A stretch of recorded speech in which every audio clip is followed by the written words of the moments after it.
हम्द।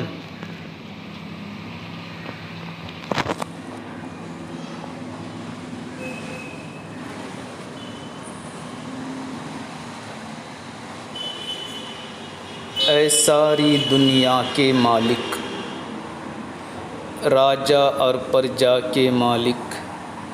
बेपर और परदार के मालिक, ऐ सारे संसार के मालिक, नाव जगत की खेने वाले,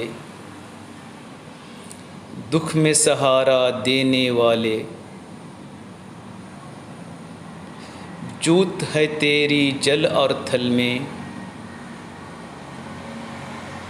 बास है तेरी फूल और फल में,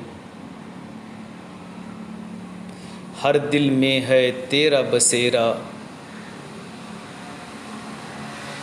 तू पास और घर दूर है तेरा, तू है अकेलों का रखवाला,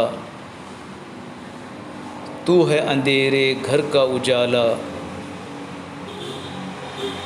तू ही डुबोए तू ही तिराए, तू ही बेड़ा पार लगाए, सबसे अनोखे सबसे निराले, आँख से ओझल दिल के उजाले।